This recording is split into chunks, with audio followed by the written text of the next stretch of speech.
IPO क्या है? कोई भी कंपनी जब पहली बार पूंजी जुटाने के लिए सार्वजनिक निर्गम जारी करती है तो इसे इनिशियल पब्लिक ऑफर आईपीओ कहते हैं। सार्वजनिक निर्गम में जिन आवेदकों को शेयरों का आवंटन होता है, शेयरों की सूचीबद्धता के बाद शेयर बाजार के जरिए उन्हें खरीदा बेचा जा सकता है। सूचीबद्धता के बाद होने वाले सौदों को सेकेंडरी मार्केट कहा जाता है। कंपनी जब अपने विद्यमान शेयरधारकों को ही शेयर प्रस्तावित करती है तो ऐसे निर्गम को राइट निर्गम कहा जाता है, जिसमें शेयरधारकों को अपने शेयरों के अनुपात के आधार पर कंपनी के नए शेयरों में आवेदन करने का अधिकार मिलता है। परंतु इन नए शेयरों के लिए आवेदन करना उसका दायित्व नहीं बनता। कंपनी जब निरंतर लाभ अर्जित करने वाली होती है तो वर्ष दर वर्ष लाभ में से कुछ हिस्सा शेयरधारकों को बतौर लाभांश वितरित करती रहती है। बचे हुए लाभ का हिस्सा जब संचित होता है और उस संचित राशि का पूंजीकरण करके उस राशि से अपने विद्यमान शेयरधारकों को निर्धारित किए गए अनुपात में शेयर निःशुल्क आवंटित किए जाते हैं तो इसे बोनस शेयर कहा जाता है। आईपीओ में आवेदन करते समय ध्यान रखें, किसी भी कंपनी के आईपीओ में आवेदन करते समय निवेशक की यह जान लेना चाहिए कि कंपनी के प्रमोटर कौन है।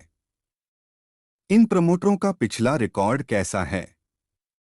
यदि इन प्रमोटरों की कोई अन्य कंपनी हो तो उस कंपनी का वित्तीय कार्य परिणाम कैसा है, कंपनी किस उद्योग क्षेत्र की है, उस उद्योग की वर्तमान स्थिति एवं भविष्य में क्या संभावनाएं हैं, कंपनी की भावी योजनाएं क्या हैं, उसका संभावित कार्य परिणाम कैसा होगा। ऐसे अनेक प्रश्नों का उत्तर कंपनी के ऑफर डॉक्यूमेंट प्रॉस्पेक्ट्स में मिल जाता है। इसमें कंपनी के जोखिम पहलुओं की भी जानकारी दी जाती है। अब कंपनियों को अपने आईपीओ के लिए मेडिंग करवानी पड़ती है। यह ग्रेडिंग क्रिसिल सहित विभिन्न ग्रेडिंग एजेंसियां देती हैं। यह ग्रेडिंग कंपनी के फंडामेंटल के आधार पर 1 से 5 के क्रम में दी जाती है।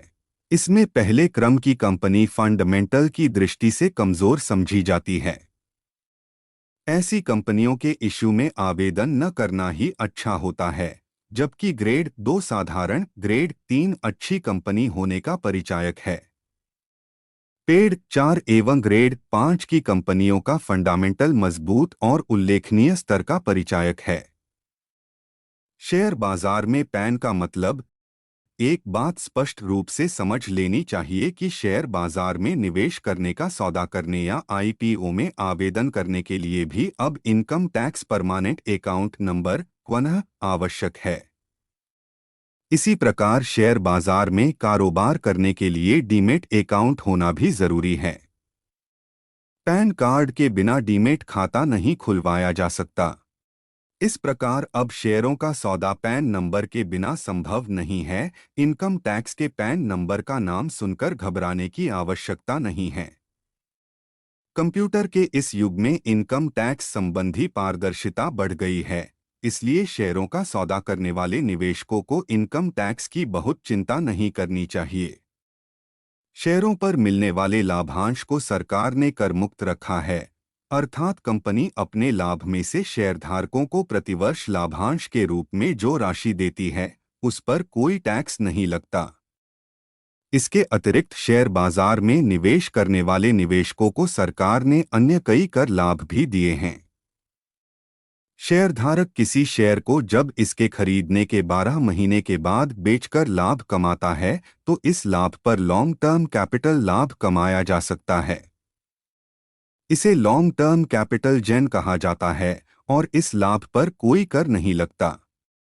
इसका अर्थ यह हुआ कि जो निवेशक खरीदे गए शेयरों को 12 महीने के बाद बेचकर उस पर लाभ कमाते हैं तो ऐसे लाभ पर कोई कर नहीं लगता। शेयर बाजार की जानकारी। निवेशकों के बड़े वर्ग में यह प्रश्न भी उठता है कि बीएसई और एनएसई के बीच क्या अंतर है। इतना ही नहीं, विभिन्न राज्यों में विद्यमान शेयर बाजार किनके लिए हैं तथा ये इनसे किस प्रकार भिन्न हैं। बीएसई बॉम्बे स्टॉक एक्सचेंज और एनएसई नेशनल स्टॉक एक्सचेंज, ये दोनों संपूर्ण कंप्यूटराइज्ड ऑनलाइन स्टॉक एक्सचेंज हैं। बीएसई देश का ही नहीं एशिया का सबसे बड़ा स्टॉक एक्सचेंज है, जिस पर सबसे अधिक सूचीबद्ध कंपनियां हैं, जबकि एनएसई को स्थापित हुए लगभग 17 वर्ष हुए हैं। ये दोनों स्टॉक एक्सचेंज आज वैश्विक स्तर के बन गए हैं तथा इसके सदस्य देश के किसी भी कोने से इन एक्सचेंजों से सौदे कर सकते हैं। इसके विपरीत विभिन्न राज्यों के शेयर बाजार अब वॉल्यूम विहीन हो गए हैं और अब उन पर होने वाले सौदों की संख्या नगण्य है। इतना ही नहीं, ये शेयर बाजार बंद के बराबर है, परंतु ये बीएसई और एनएसई के सदस्य बनकर उस पर सौदा करते हैं। ये भाग यही समाप्त हुआ। अगले भाग के लिए कृपया इस वीडियो को लाइक व चैनल को सब्सक्राइब जरूर करें ताकि अगला भाग आपको आसानी से मिल सके। धन्यवाद।